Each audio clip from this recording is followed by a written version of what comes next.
Hello ladies and gentlemen, and welcome to the Foods predictions for WrestleMania 31, the Money in the Bank ladder match.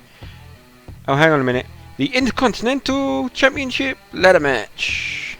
And this is against Bad News Barrett, R-Truth, Dean Ambrose, Luke Harper, Dolph Ziggler, Stardust, and Daniel Bryan. Now, I know in my introduction to this video I made a joke about it being a Money in the Bank ladder match, but I will say that I have missed the Money in the Bank ladder match at WrestleMania. Having a pay-per-view for the match, yeah, I suppose it's nice, but the Money in the Bank contract is a valuable tool, and it's very nice having that on the line at WrestleMania. Not to mention, it is a way of getting very many superstars on the card. So I personally would like it to get rid of the Money in the Bank pay-per-view and bring it back to Mania.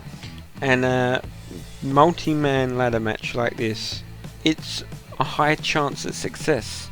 Off the top of my head, I can only think of one multi-man ladder match that didn't turn out all that great. It wasn't terrible, which is bonus, but that was the WWE Championship one at the last Money in the Bank pay-per-view, which begs the question, if that was a Money in the Bank ladder match for the WWE Championship, why isn't this a Money in the Bank ladder match for the Intercontinental Championship and just a ladder match? But that's just being pedantic, so I'm going to shut up about it now. But now to the match itself, with a lot of people are saying that this is a waste of Daniel Bryan. Well, yeah, I admit, it would be nice to see Daniel Bryan on a card with a one-on-one match. Let's say for argument's sake it's against Dolph Ziggler. It could have been against Sheamus, but I would have also liked Stardust versus Goldust, and I would have also liked a Miz versus Mizdow match. I know they're not in this match, they're in the Battle Royal, but it was them being pushed into a multi-man match, so it's the same thing. Now you've got 3 matches there, along with the card that's already there. You've still got to do something with the Intercontinental Championship. I suppose you still have to have the Battle Royal, so you've just made a massive expansion of the card, so every match is going to be like 10 minutes long. So your Daniel Bryan one-on-one match isn't going to be as good as it should be, because it's squashed.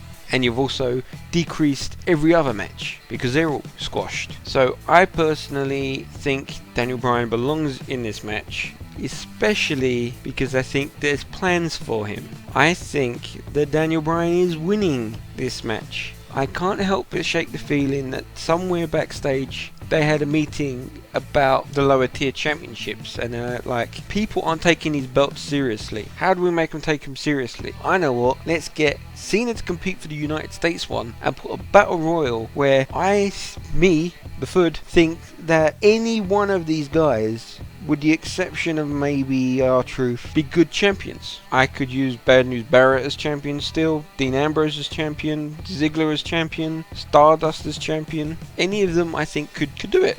But anyway, another thing I like about this match, mainly the build-up, is where they've all been stealing the belt. It kind of reminds me of the Hardcore Championship, where everyone was swapping all the time.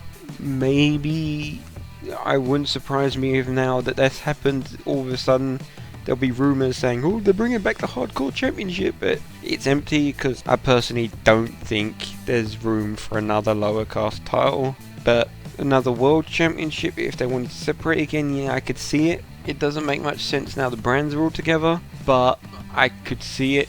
It's a way of building new stars, but a Hardcore Championship, I don't see it building too many stars, so what's the point? But as for the Daniel Bryan fans that think that he's being wasted in this match, I have the thought that they're going to give Daniel Bryan the championship, then get him to fight the WWE champion, so it's like champion versus champion, which again helps build the Intercontinental Championship, also build on Daniel Bryan at the same time, and whoever the champion is. So I think that's win-win-win. Yeah, if Daniel Bryan doesn't win, it's maybe considered a little bit of a waste, but what would the match be otherwise? Bringing Sheamus back early, because I don't see him coming back until Monday Night Raw now.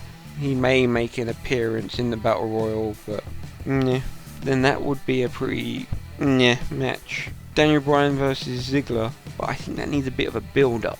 It started on SmackDown, when they were against each other in the gauntlet match, and the fans started to pick up, and then at WrestleMania You have the mini Rock Hogan. I'm not going to say it's going to be as big as Rock and Hogan, but you get them in the ring together. They start looking around. Fans start to erupt. Maybe they swing a punch, but I'm willing to put money on the fact that's when they say Bad News Barrett comes in and interrupts them. And then you start having little spats. I don't think you turn one of them. You keep them babyface. Then you build up to a match between the two of them. I think just doing it is a mistake. Yes, they'll have an awesome match, but they'd have an even more awesome match with a bit of build up. But let me know what you think. Do you think Daniel Bryan's being wasted? Do you think that Daniel Bryan is going to win the Intercontinental Championship? What match would you put Daniel Bryan in if he wasn't in this ladder match? Let me know in the comments below. If you've liked this video, please like, favourite and subscribe. And I hope to see you in the next video. I am the Food. Thanks for listening.